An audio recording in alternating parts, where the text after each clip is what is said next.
poetry hour, just to, have it themed better. No, and Terry Wise too. No, great to see you, Terry. Um, we always start with this little segment called Rhyme and Reason, where we're spending a few minutes to get to understand the poet and how the world is affecting their poetry. So, the first question is how has the pandemic and all its related issues, from who down on Pennsylvania Avenue to Dr. Fauci to I feel like it's it's a Broadway show that has about 15 acts, and we're only in number 9 or 10. So how is the pandemic, the issues that have come up, affected your writing?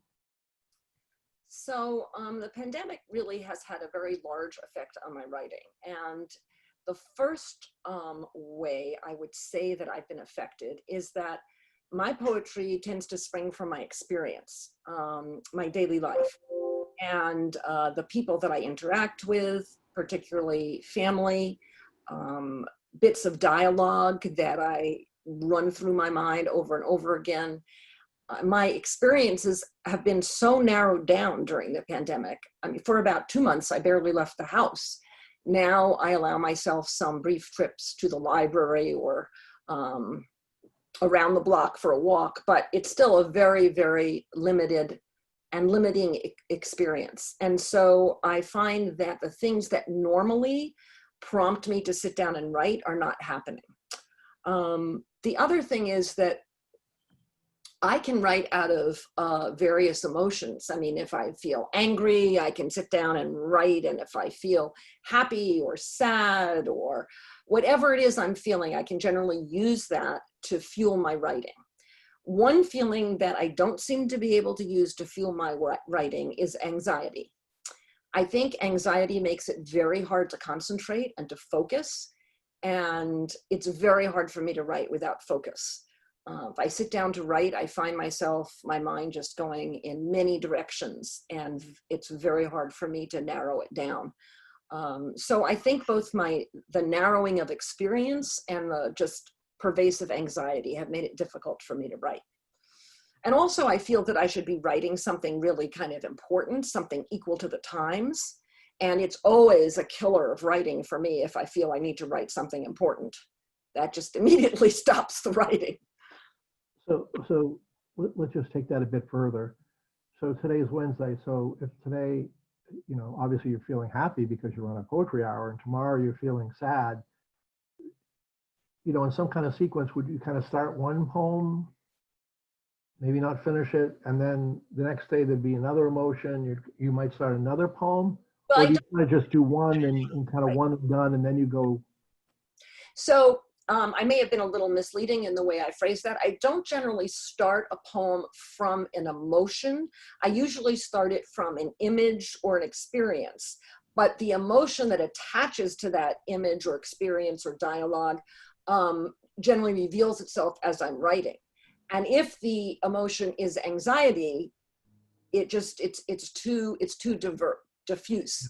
Now, what you said about, if you're feeling one way one day and one day the other day, I usually have a bunch of poems going at the same time.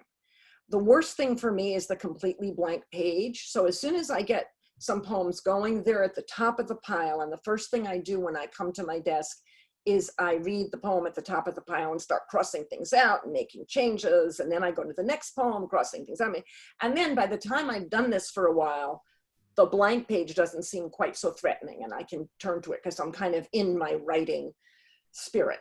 So I usually start with things that I'm revising and keep turning them over again and again and again.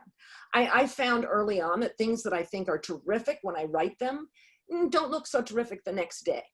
So I'm always looking at poems that I wrote the day before, the week before, the month before, and see if they hold up with me. So we've heard from, everyone has a different style. So we've heard from prior poets that, sometimes they carry a little notebook around and they're writing down little phrases they may hear on the street or things like that. You're talking about images or life experiences. So for you, there's some connection, and then you kind of come to your creative space, or do you have other, are you using other kind of intermediate steps before you are where you are right now to kind of begin the process? Well, for many, many years, I would say for maybe 15 years, I was part of a free writing group that met once a week Yeah. for several hours. And we had this whole routine that we did of free writing. So often when I would sit down to write, I would open up my free writing notebooks or the latest free writing notebook and underline some phrases. So it was my version of carrying around a little book that you say some people do and make notes in. Yeah. I would consult my free writes and draw material out of that. Okay. So, I always find this next question, just a great one. How do you know when a poem is really done? Hmm. It's complete, No, I get that. I'm actually taking a course this afternoon with a friend of mine, an online poetry course about pretty much how do you know when a poem is done or what's a great ending in a poem. So I can let you know more about that later. But how I do that, I really kind of abandon a poem at some point. I mean, I think that if I kept a poem around for 10 years, I could keep working on it for those 10 years. And some people do. But I think at some point the poem doesn't resonate with me anymore. It feels not so interesting. And after it feels not so interesting anymore, I think that must be because I've put what I can into it and I don't have anything else. So on the other hand, I think I once went to a reading where a poet was reading from a book, a published book, and in the middle of the reading, she tore a page out of the book and said, "Oh my God, that's terrible." So I think sometimes you think a poem is finished, but if you look at it years later, it no longer feels that way. What can I say? And just one final brief question. You don't have to go as wide on this one is, when you're putting together a collection, is it thematic or is it kind of a time period? How do you, as I think that's another part of the creative process, Mm-hmm. is assembling the poems that you want to speak out to the world in a certain way. Well, my books fall into very distinct categories. I have 3 books that tell a story, a specific story. I wrote a book of persona poems about Guinevere in the legend of King Arthur.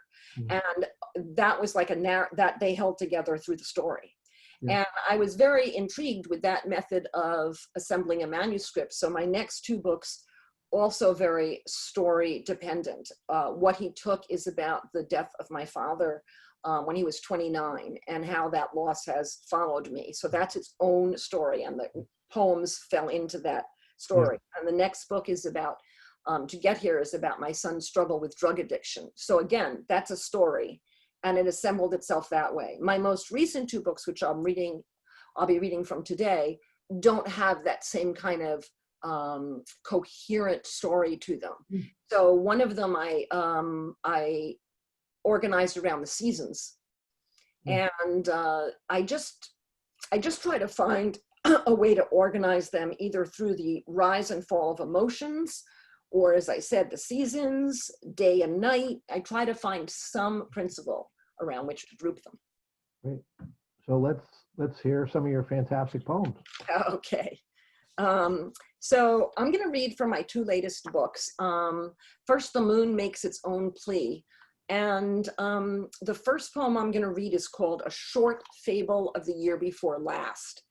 And the reason I want to start with that is I think that it introduces some ideas to keep in mind when you're listening to me. And one is the word fable itself. Fable suggests to me that this poem is going to be a story, something I created. And one thing that people often assume about my poetry, because there's an I, is that the poetry is about me. And it is sometimes about me. The poems sound a lot like someone whose name is Wendy Mnookin, but they're also creations, sometimes an alternative version of me, or sometimes not me at all. So I'm going to start with a short fable of the year before last. All those different conversations and white lilacs, that first summer riot. Then watermelon. No one would listen. Confusion grew. Children wandered off into complicated games with ropes and knots. This or that husband found his way to someone new, likewise the wives. Day crumbled into its own kind of ruin. I tried to get everything settled. Should the firstborn fought in all its clamorous splendor for top billing, but eventually had to admit others grow up too. Somewhere a well digger found water. Bread in the ovens gave off fragrant peace. Abashed, should assumed its place in the list of what could be accomplished, what couldn't. Right. This book that I'm reading from was published in 2008, which is already quite a long time ago, and many of the poems were written months or even years before 2008. So as I was looking through poems for this reading, I was very interested in how this poem seems completely appropriate for today. You'll see what you think. It's about my concerns, where is the line between safety and danger? My day. My back against the droning of the fridge, I sit on the kitchen floor and survey my day. Coffee brews steady in the pot. Dust under the sink claims the curls of its own life. Outside, a cement truck churns. Bees swarm in the apple tree. They ignore petals washed down by last night's rain, lying on the path in seductive scatter. Or I think they do. It may be safe to go barefoot. It may not. The cement truck rustles and shifts its opinion. Bees dispute in the heat of their beauty. I write a lot about family, both the family I grew up in and the family the children that I raised, and now my grandchildren. And one thing that has become clear to me, the more I write, is that family memories are recollected very differently by different people. This poem is about an experience that I used to tell with complete confidence. And my mother always disputed the story and said that never happened. And so I just stuck to my version because I was sure, of course, that I was right and she was wrong, until it kind of came to me that she was probably right. And maybe you can see as I read this how I came to that conclusion. Maybe I made this up. My mother said, yes, you can wheel your baby sister that far and back. The baby blew fish kisses with her small round mouth, while I pumped high on the swings and higher. Hello, I waved when I hung by my knees on the jungle gym. Yippee-yay, I called when I herded the cattle downstream, over the seesaw, around the sandbox, and past the distant fountain. At home, my mother asked, where's your sister? And the world shifted slightly. If there were clouds, they fled. If birds, they silenced. I can only tell you the truth as I know it.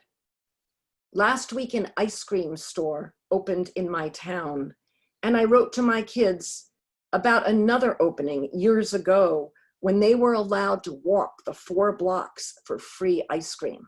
And each of them wrote back one at a time. No, I was 12, I was 7, it was summer, or vanilla, or strawberry. I raced with my mother to the park and found my sister batting her toys in the carriage. Just before my mother grabbed her, my sister looked at me. She saw who I was. She didn't look away.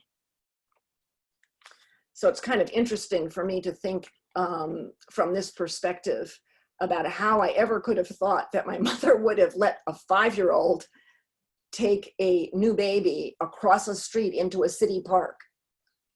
But I believed it. I also write a lot about marriage, and I actually celebrated with my husband our 50th anniversary here in lockdown a month or so ago. So I'm going to read this poem about an ongoing marriage, and it's called Ongoing. You want me to agree to an open window when we sleep, even on the coldest nights. I want you to bring me water, but not care if I drink it. You want me to love as much as you do the sapling you planted. Someday from our bed, we'll see blossoms, then fruit. But tonight, there's no hot water in the shower. It's heart-stopping cold, and me in it. Isn't that something you should be able to fix? When I manage a full breath, I have to admit it's bracing and somehow ennobling, as if I diverted the hot water on purpose, so I can emerge pinker than a newborn, ready to love someone again, maybe myself. Wrapped in a towel, I inch open the window. I can afford to be generous. Then drop the towel and dive into bed. Come on, help me out here. Thanks for the glass of water, but I'm shivering in these sheets, and the apple tree's spindly, bark on the trunk, peeling away in strips. One of the ongoing themes, I guess I like that word ongoing now, so it'll be stuck in my comments. One of the ongoing themes in my work is loss. For a while after I wrote the book, What He Took, about my father, I thought, well, there, I finished with that subject. But of course, losing a parent at a young age, I think, is something that just follows you throughout your life and also heightens the experience and the anticipation of loss. This is called First They're Mad. The dead come back fisted, ready for a fight, as if I'd done something, as if whatever it is I did, I could undo. I plead with a hint of reproach. They are, after all, dead. I don't know how much more they can take. My 4 o'clock sorrow, for instance, my games of pretend. Although I wouldn't have guessed it, the dead soften their stance. They shake out their hands, flatten their palms together into a prayer only they understand.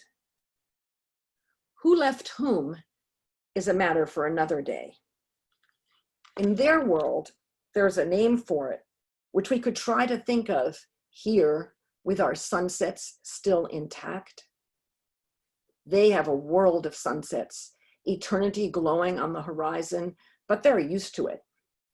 It's the binding they're still getting used to, the weaving and binding one soul to another, dead and living, living and dead.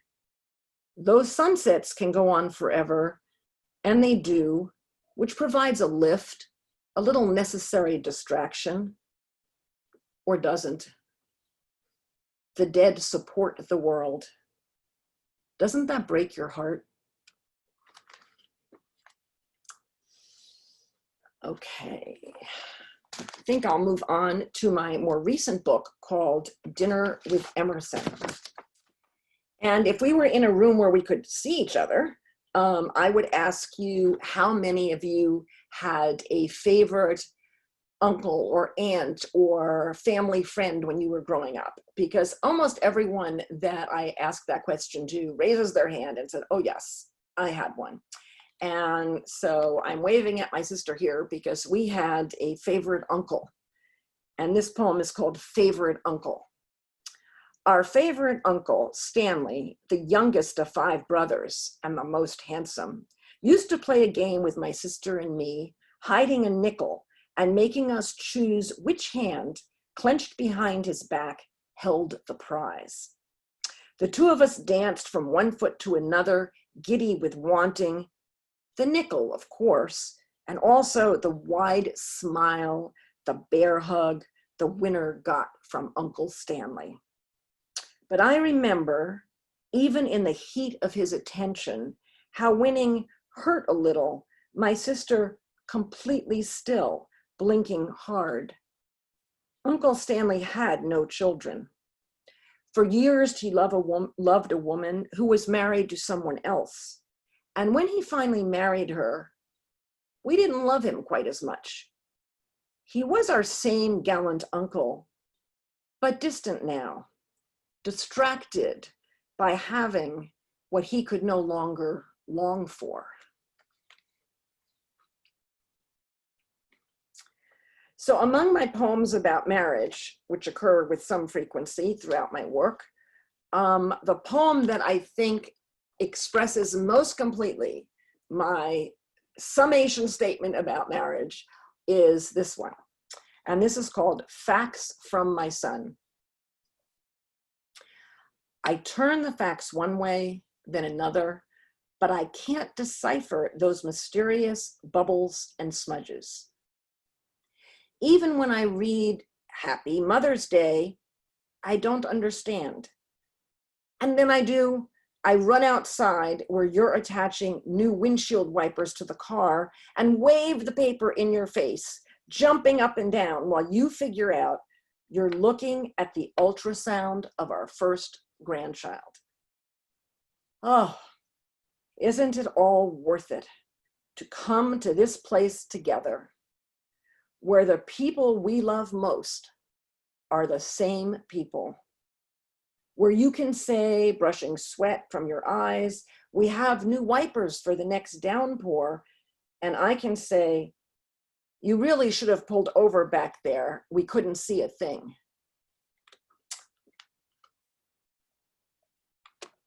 Okay, something else that I've written a lot about, or I did write a lot about up until a few years ago when my mother died, was trying to reformulate our relationship as she suffered from increasing memory loss. And we had a relationship which was somewhat combative, and I had to give up the stance of needing to win in a discussion with her because we were not playing on the same field. So this is a poem that is wait a second. Okay, this is a poem a little bit about that. And this is also the title poem in the book. People would ask me, they said, Dinner with Emerson. Oh, I love Emerson. I'm going to buy that book. And then I never knew whether to say that the book wasn't about Emerson or to just let them think it was about Emerson. So this is called In the Small Rotary, where Route 100 meets School Street, two cows graze. I've heard Vermonters lend their cows to neighbors and to the city, it seems. Free food for cows, free mowing for a neighbor's field. But a rotary? That hardly seems like a field to me. And they must stop traffic, those cows, whatever traffic there is when they're led in and out of the makeshift enclosure. I picture a farmer trying to hurry his cows. How do you hurry cows? With a birch switch? Or is that for punishing kids? I seem to remember you have to stay calm with cows. And where is the gate anyway? I circle several times, searching for a break in the wire fencing when my cell phone rings. I pull over to take the call, keeping an eye on the postcard perfect scene, dappled black and white cows, trees budding into lacy green in the hills beyond. It's my mother, telling me she's just had dinner with Ralph Waldo Emerson. What's he like, I say. Pretty narcissistic, she says. The cows keep grazing, looking content in their miniature field. My mother goes on. I really couldn't stand how he insisted on his own opinion. So what did you do? I ask. I didn't do anything, she says. I left the arguing to Thoreau. Is it worth the farmer's time, I wonder, to herd them here and then to herd them back? Thoreau was there too, I ask. Well, yes, of course, Emerson and Thoreau. The two of them kept at it, each one trying to prove he was right, or at least prove the other one wrong. I always loved that my mother reported back these dinners with Thoreau and Emerson, because I had another friend whose mother was also losing her memory. And she said, my friend reported to me that her mother kept seeing monkeys. So I didn't say, but I felt, her mother sees monkeys and mine sees Emerson. What can you do? So one of the things I struggle with in my writing is how to find a voice sufficient to the time. I mentioned this a little bit in my talk before my reading. Since my poems are so personal and so focused on individuals, I wonder if they're enough. So this is one of my efforts, written before pandemic times, but one of my efforts to find a way to navigate that question. And it's called Lullaby. The grass grows uncut, promissory. The sky is careful. Only fragments of humming break through. Not yet steady on her feet, Eliza concentrates on planting each foot, swaying a little as she offers raisins to the open mouths of flowers. If she drops one, she picks it up and tries again, because this is serious business, the feeding of flowers. I keep secrets because I must. Bees are dwindling, and without them, the apple tree has stopped making apples. Who could tell a child such a thing? This is not the world we meant to give her.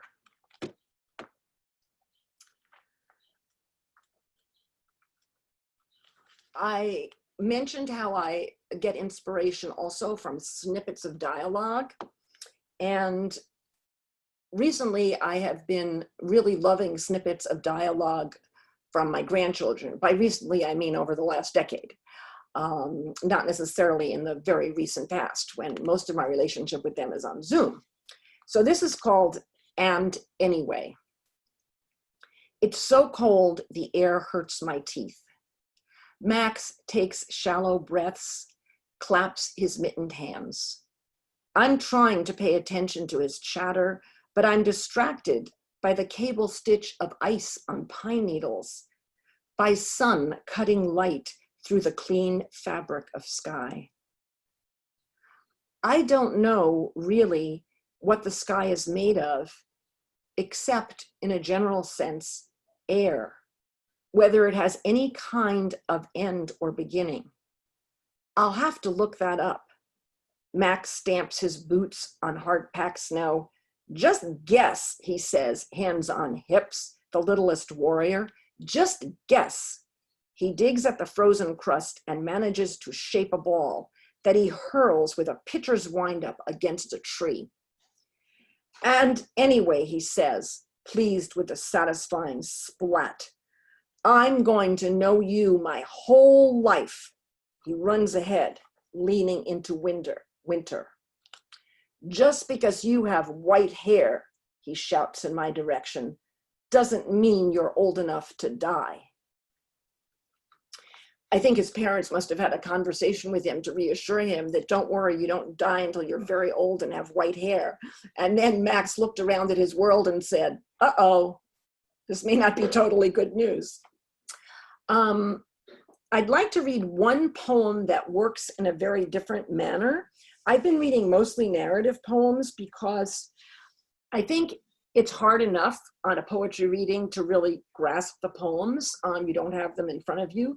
But in addition, we're not really together in the same room, which adds another dimension.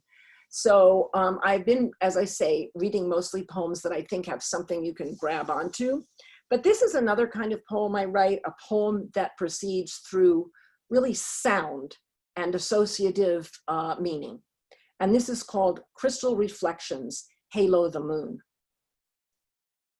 The world becomes vast. The vast becomes worldly. Whirling through space, I'm stilled, dizzy with the vast world. My heart beats in my mouth. My breath stops and starts. I stare. Staring, I start. It's risky to start. Today in the woods, I found houndstooth and bleeding heart, mixing them with a handful of chamomile. I worked backwards, breadcrumbs losing their way in the creases of my tablecloth. Never cut challah with a knife, it's an instrument of war.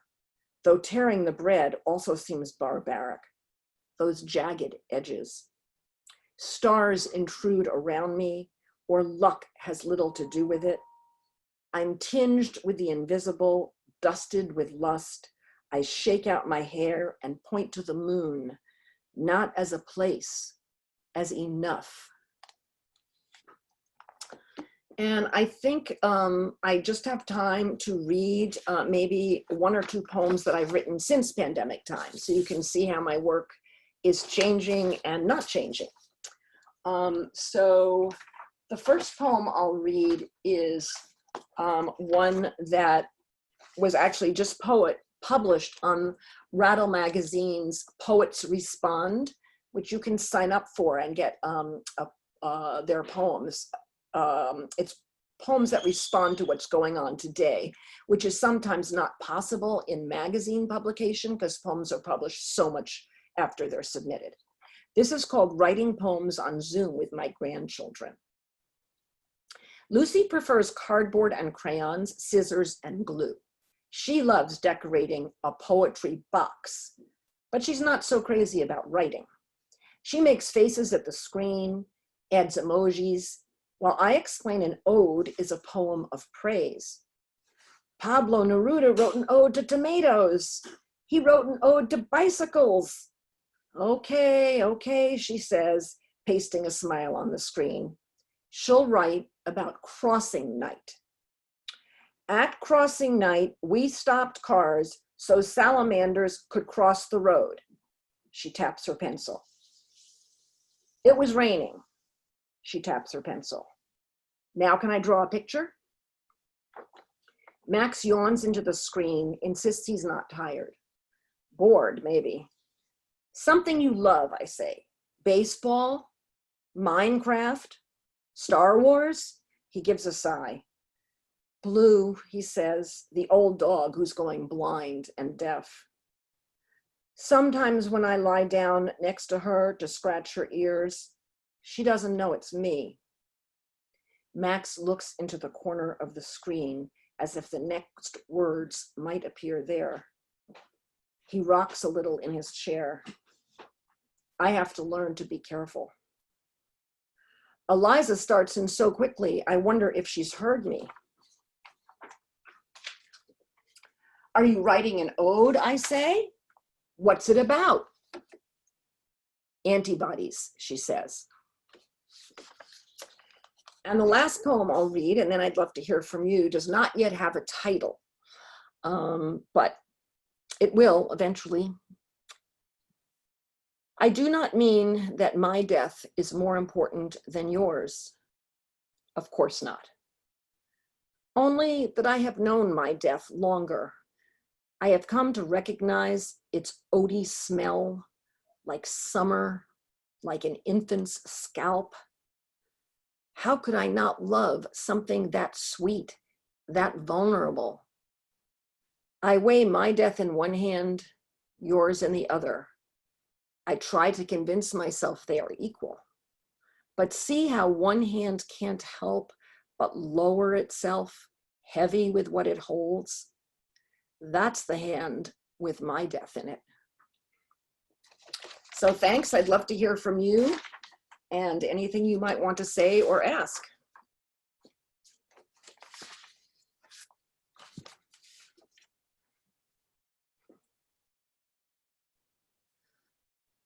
Are we going to see people again and unmute them? We are indeed. Good. Ah, there you are.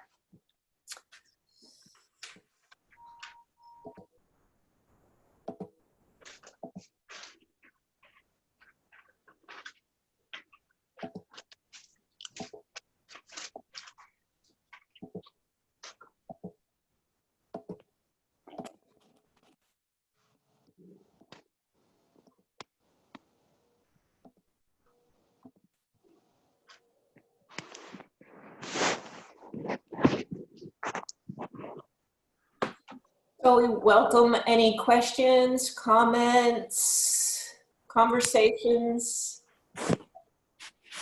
I think I saw Susie Seidel. So you are an artist with words, a philosopher, a great observer, and I could go on and on. This is why How do you begin to, how do you begin to impart that to everybody? I mean, how do you begin to teach it? I love that you did the thing with the kids because that I understand. But you also teach adults. Do you teach sort of in the same way with like start with something you see? I mean, it's visual and emotional, but I don't even know how you would begin to teach something like that. So I have to say there are sort of two kinds of teaching that I have done, basically. One is the kind where you're in a workshop, either a very small workshop or a larger one, but basically this is a non-graded activity. You're all writing and giving feedback on each other's poems. And the other kind is, for instance, in a college setting where you have to grade. And I eventually just found I couldn't do the form where you grade people because I just don't know how to reconcile that with my concept of how the creative process works. I mean, what if someone didn't write a decent poem through the whole semester? Am I supposed to give them a bad mark and suggest to them that they're not going to do well at writing poetry? I mean, it didn't make sense to me philosophically. I'm sure there are people who can do it very well, but it wasn't me. So in a workshop situation, I think most of the people who take a workshop have some amount of writing in their little, bag. And so what we usually start with is commenting on each other's writing. And I try not to make it all about me and my way of going about writing, because some people go about writing an entirely different way. I have a particular prejudice against a lot of adjectives and also telling the reader what you think or feel. I did a lot of telling today because I felt like we had to break up the reading a little bit. We can't just go poem, poem, poem, poem, poem. But if you're reading a poem, I leave that telling to your imagination. I mean, that's in the white space. You bring your own self. So I try to teach that way too. Bring yourself to it and just don't tell us too much about what you're meaning to say. So Wendy, with your family, if when you were gathered with them and then all of a sudden you said, hey, I got this poem I want to share with you. Were there people running out of the room? I don't think I've ever said to my Isabel goes, yeah, I got my shoes on. I don't think I've ever said to my family, hey, I have this poem I want to share with you. In fact, when I wrote the poem about my father called What He Took, I really read over it very carefully to make sure that my mother would be able to read it without feeling attacked. Because I do have a fair amount of anger at how we handled his death afterwards, which was basically to pretend it hadn't happened. But I tried to take a lot of that out of the book and just write from another point of view. So I gave my mother the book and she read it and she said, you're so angry at me. I guess I didn't completely succeed. Yeah, you didn't scrub that one. But yeah. So I have a few things to say about that. One, I learned something about my grandchildren and poetry, this poem. Because this poem that I just read you, that is how Lucy writes poetry, and that is what Eliza wrote. Max did not write that poem. That was a conversation that he had with his dad that his dad told me. So when I found the poem was going to be published, I quick called up my son and I said, oh my God, you have to have a conversation with Max because he never actually told me this, and da-da-da-da-da. And Seth said, okay, I wouldn't worry about it too much, but I'll have a conversation with him about poetic license. Well, it turns out the only thing that kids, my grandchildren, are concerned about is that their name should be in the poem. They just want their name in the poem. They do not care what you say about them. And I have a 4-year-old grandchild, April, and she was horrified that I wrote this whole long poem and it didn't have her in it. So I said, well, April, I have a long poem about you. It's called NICU, because she was in NICU for like 6 weeks. And she said, yeah, but I don't remember NICU. So I guess that poem doesn't count. So, and the other thing is, Mary Carr, I think, the wonderful writer, wrote this about talking about your family. If they don't, if they don't want you to write about it, they should have behaved better. I love it. Uh-oh. Wonderful. Although I try not to write from that angle in my work. We're seeing a lot of laughter on the I screen here. just think that's a good comment. But I am not the writer who shows my poetry to my family and says, "Do I have your stamp of approval?" Oh God, that sounds horrible. Yeah. Wendy from the library, we'll use that for people during the reopening. We want you to behave better or we're going to start writing poems about you. I like that idea. Wendy, I have a question for you. Do you have any poets that you draw inspiration from? Any poetry other than your own that you regularly turn to? Okay, so sometimes I am asked this at a reading, and so it always makes me more anxious than any other poem because than any other question. And the reason is that I would say my favorite poet is often who I'm reading at the moment, but I realize that that's not a really good answer. So let me say that Jane Kenyon is one of my all-time favorite poets. She unfortunately died quite young. Because I would have loved to read the poems she wrote beyond the ones she has written. And I recommend those poems to everyone. I just today began reading Jane Hirshfield's new book, which is called The Ledger. And Jane Hirshfield, I also love her, the two Janes. And I just want to read you I'm not going to read you a whole poem, but just listen to this for a title. And this title has a period at the end. So in other words, it's a sentence. I wanted to be surprised. That's the title. And here's the first line. To such a request, the world is obliging. I mean, I'm just like, I read that and then I can't even continue the poem. I thought, like, why didn't I think of that title in that first place? And then she has another poem. The next poem is called The Vest. Okay, again, I'm not going to read it. It's kind of long, but she has this vest and she puts everything in it, you know, Kleenex and keys and this and that. But then, oh, she's also putting in like music and a Steinway piano and an Oxford English dictionary and Wikipedia and, you know, someone's death. In other words, she's putting all her life experience in this vest.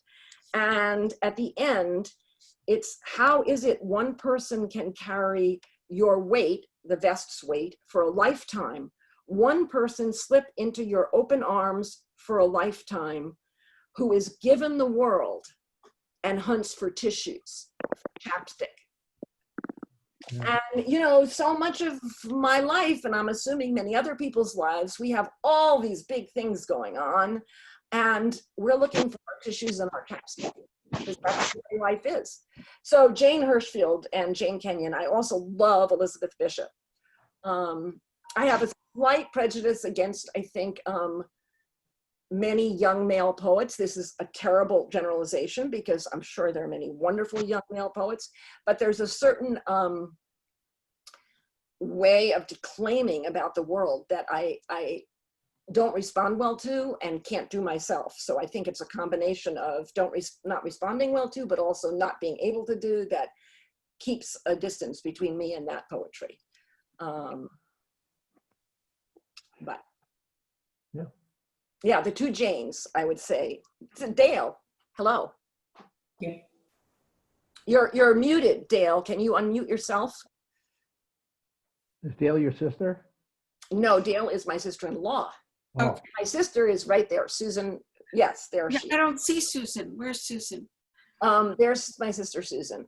Okay, I don't see her here on the screen. Oh, okay. You have to go on gallery view to see her. Okay, go ahead. Two questions. Did Jimmy Mnookin see or hear the poem about marriage before you finished it? And what was his reaction? And secondly, I've never heard anyone say, and I'm curious about why you tend to dislike adjectives.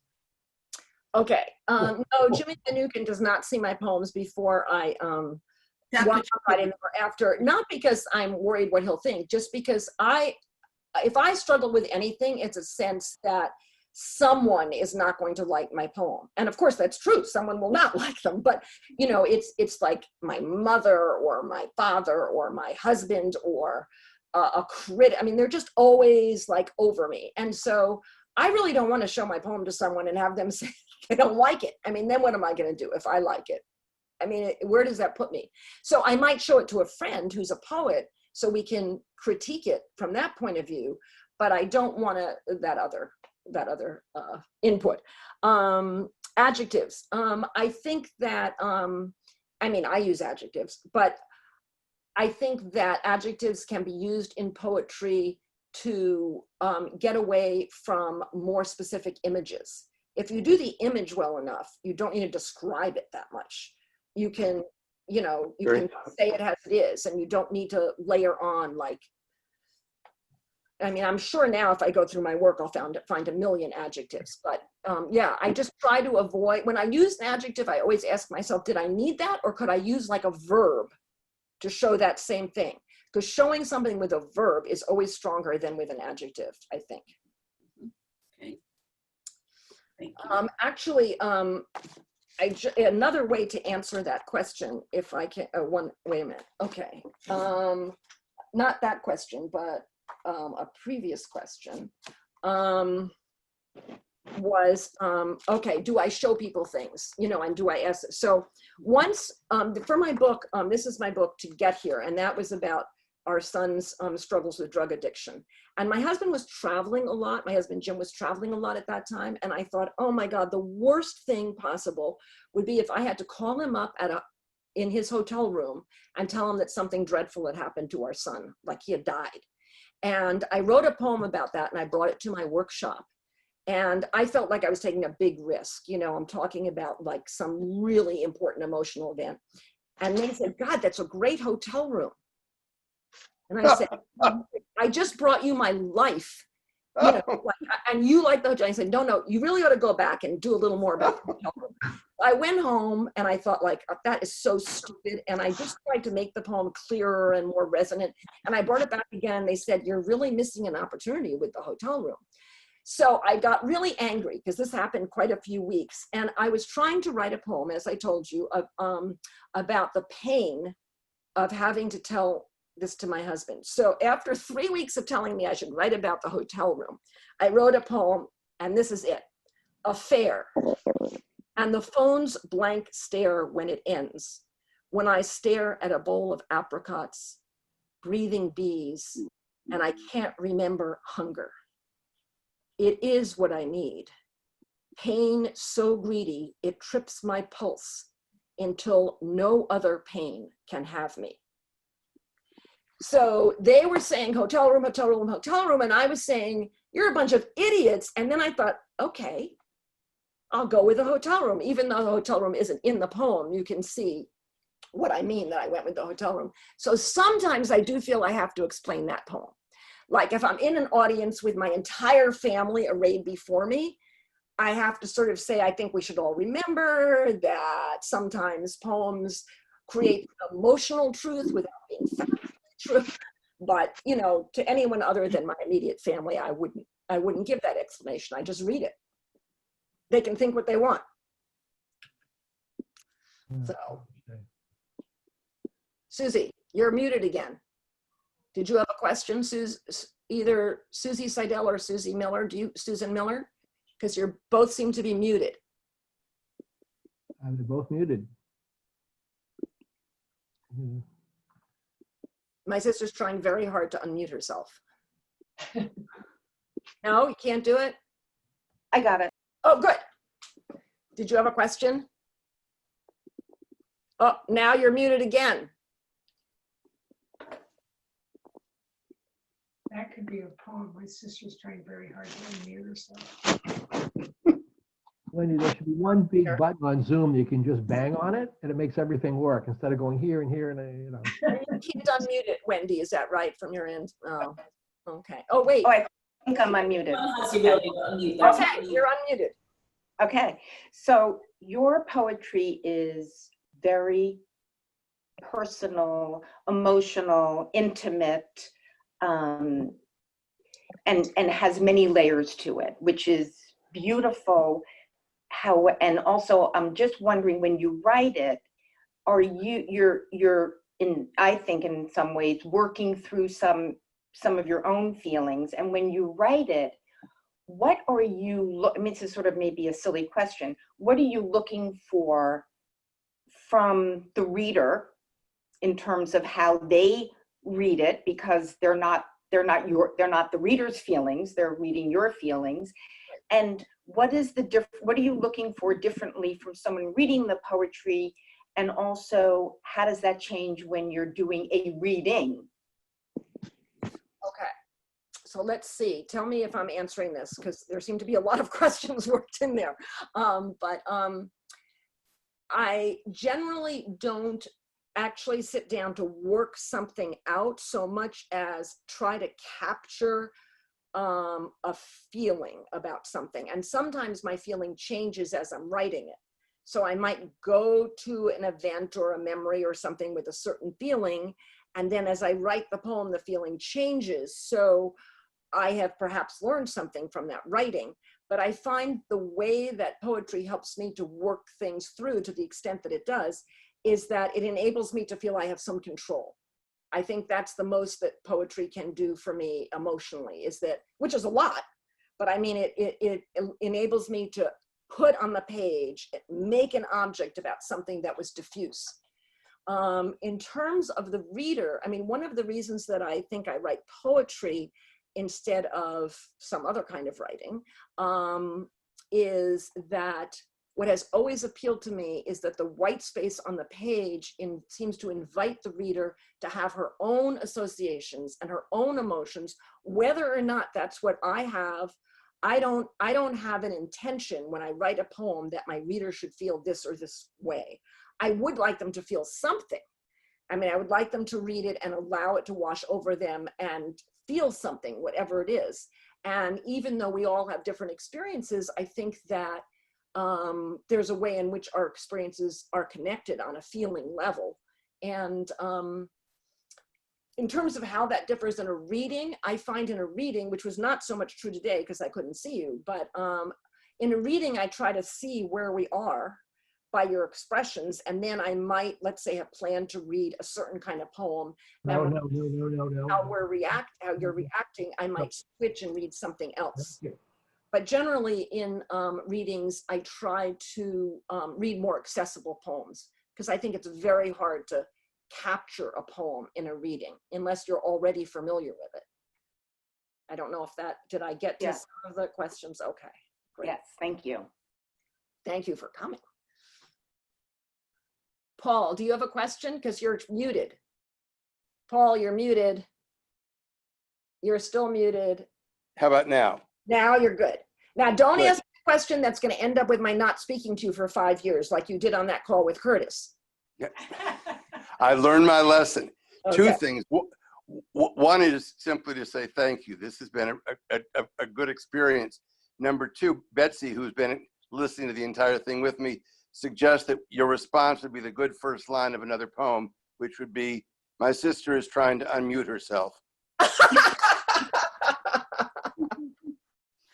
Thank you, Wendy. Thank you very much. She is definitely unmuted. She has her own very special talents and skills. Susie Seidel? Yeah. So of all the, maybe there are other poets here too, maybe Wendy, John, I don't know your poets too. When you said you read a poetry book, I can't read more than maybe 2 or 3 poems of anybody's at a time because I need to absorb it. So it's not like reading a novel. When you say you read a book, a poetry book, how do you approach it? And I asked that of the other poets too. I don't, Wendy, John, are you poets? Terry, are you a poet? Ken? No. Okay. I'll just say for myself, I rarely read a book of poetry all the way through because it's just too much. I mean, I think that, as I said, my books that are written more novelistically, I mean, more as a story, some people have given me the feedback that they do read through because they want to see what happens. I mean, that, you know, the book about Guinevere, the book about my father, and the book about my son do have a kind of narrative arc, and they are only whatever number of pages they are, and there's a lot of white space. So if there's a story, you can sometimes read through. But otherwise, I mean, I would read maybe, I usually read 4 or 5 poems and then take a break. Thank you. Excellent. Bravo. Thank you. John, you're saying something, but you're muted. John Gillespie. We're complaining there about Susan. Here I am. I'm pulling a. No, so I'm the CFO, really, not the poet. Although I write a little bit of poetry, but for me is I've got to read a poem a couple of times. My initial reaction at times is very visceral, but then I read it too quick because I'm kind of a speed reader, and I probably jump over some words. The second time I read it, it's what do you call it? It's like something in a broth or something that's stewing together, and there's steam coming out of it. That now I can have a lesser urgency and just enjoy it. But you're right. I'm reading these poems about elegy and loss, and they're absolutely fantastic. It's like a compilation. But after 7 poems about death, Right. I got to go grab a beer out of the fridge or something and put the book down. I can't. Yeah, there's a limit. Do you read them out loud, either of you? I read occasionally out loud, but usually not. No. I kind of read out loud in my head. I mean, that's kind of a silly thing to say, but in other words, I read at the pace. I read poetry at the pace that I would be reading out loud. But also, I do think that although it's harder for me to write during this pandemic time, I do think that there's more space for reading poetry because things have slowed down so much. I mean, it's not like you're saying, oh, maybe I'll have 10 minutes before dinner to read a poem. I mean, a lot of us have like 10 hours to fill. Not everybody. I mean, some people are working and very busy, but I just think that both there's more time on many people's hands, but also there's more of a willingness to read something that's more open-ended, the way poetry is, that doesn't have answers, where you don't know the ending. I think that's one of the things about poetry that's really appealing now, is that you can connect to the fact that poems really don't generally come out with an ending that tells you where to go from here or what to think or how it's going to all turn out. So. Yeah, and Susan, this program is really an answer to one of your questions, is to basically, hear the audio version and interpretation from poets that I can never get from the written page. I need maybe to see their facial expression, Right. their head turning, their pausing, and it does really add a whole nother dimension to the poem. So I guess I'm, Wendy Pierce at the library knows, I get so buzzed every week because this is like my audio poetry fix. And it's always great. No matter what we do, it's always really good. I mean, Ken has been one of our poets. It's just, it's experiential. And I guess that's the part that I experience it differently if I read it. It's still meaningful. Like Mary Oliver's The Journey, I should have the tattoo on my back because I'm almost memorized the whole thing. It's so meaningful to me about some parts of my life. But boy, I wish I had busted my chops to go see her say it out loud. That would have been such an experience. So I heard her. You can go online, John. There's a lot of her readings online. okay, good. Yeah. And YouTube, put in if Mary you haven't Oliver, you'll get like 80 hits. Okay, good to know. heard Billy Collins read The Lanyard. Are any of you familiar with the poem The Lanyard? Yeah, well, that has to be just a really wonderful experience to hear him read The Lanyard, because he's talking about making a lanyard for his mother and how that basically is going to repay her for everything she's ever done for him. This is when he's a child. And he reads it, and what Billy Collins is so good at, I can't decide whether it takes away from his great skill that he does pretty much the same thing every time, or whether that's just part of his skill, is he woos you in through humor. Like, I'm not talking about anything important here. I'm talking about when I was a kid and I went to camp and I made a lanyard and da-da-da-da, and you're relaxing and you're sitting back and you're saying, yeah, and then wham, he just comes in for the kill. And he just does it every time, and almost always successfully. But the lanyard is just so wonderful. So I encourage you to, when you leave this reading, to go Google it and read it and have a good time. Hey, we're a little bit over our time. Yeah, can we just take one more question? No, absolutely. Wendy's in control of the try Is it, the horizontal and the vertical. So It wasn't a question, it was more of a comment to piggyback off of what John was saying. Hearing the poems out loud, I was actually I found myself a little emotional hearing you read about the facts that came through with the ultrasound. And I was surprised that I was emotional because I've read that poem many times. I've heard you read it several times. But it was, yeah, there was something about the way that you were reading it that, again, it did something, you know, it did something in a way that it probably wouldn't have had I been just reading it on a page right now. Yeah, and one of the reasons that I like to go to poetry readings is that once you hear a poet's voice, you can often apply it to the other poems that you're reading on your own.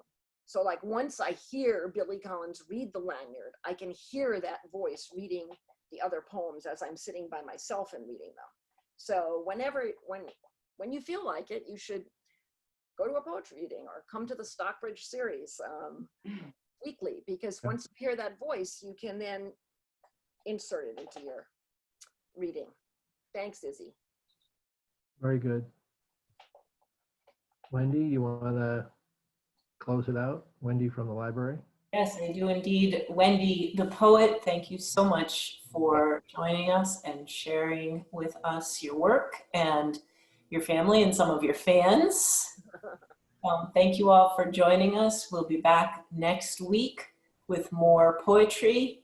And if you'd like to listen to and watch a recording of this, you can visit our website at stockbridgelibrary.org. And you can also read the bios of previous poets that we've had in this series, as well as Wendy's. So if there's no more questions, I will bid you all a wonderful afternoon and hope to see some of your faces for online poetry next week. Thank you. Wendy, Thank you thanks very much again. for having me. Yeah, very good, very Thank good. you. Really good. Thank you. Bye, everyone. All right, take care.